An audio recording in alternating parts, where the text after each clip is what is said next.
Hi guys, உங்கள் பர்சனோட message உங்களுக்கு என்னன்னு பார்க்கலாம்.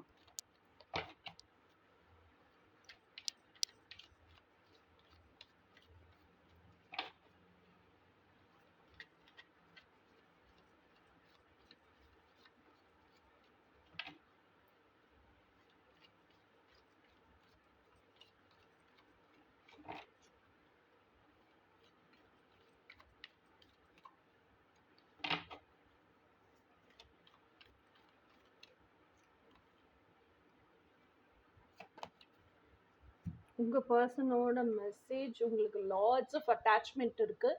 You have to come out of all these attachments. ஓகேங்களா? ஸோ இந்த அட்டாச்மெண்ட்லேருந்து நீங்கள் வெளியே வந்தீங்க அப்படின்னு சொன்னால் தான் you will have your own life. இல்லைன்னா யார் மேலே அட்டாச்சாக இருக்கீங்களோ அவங்கக்கிட்டே தான் ரொம்ப டிபெண்ட்டாக இருப்பீங்க. அவங்கக்கிட்ட ரொம்ப எக்ஸ்பெக்டேஷன்ஸ் இருக்கும். அந்த எக்ஸ்பெக்டேஷன்ஸ் ஃபுல்ஃபில் ஆகலைன்னா டிசப்பாயின்மெண்ட் வரும். அந்த டிசப்பாயின்மெண்ட்ஸ் இருந்துச்சுன்னா ரொம்ப ஃபஸ்ட்ரேட் ஆவீங்க. திரும்பி திரும்பி அவங்ககிட்ட எக்ஸ்பெக்ட் பண்ணிகிட்டே இருப்பீங்க. ஸோ நீங்கள் அவங்கக்கிட்ட எதிர்பார்க்குறது அவங்க ஓன் லைஃப்பை என்ஜாய் பண்ணி வாழ்ந்துட்டு இருப்பாங்க. இதுலலாம் ஒரு பொறாமை, வெஞ்சன்ஸ் இதுதான் கிரியேட் ஆகுமே தவிர உங்களோட லைஃப் ஜேர்னியில் நீங்கள் என்ன பயணிக்கணுங்கிறத நீங்கள் பார்க்க மாட்டீங்க. So come out of your attachment அப்படிங்கிறது தான் உங்களுக்கான செய்தி. நாளைக்கு செய்தி என்னன்னு நாளைக்கு பார்ப்போம். Until then by.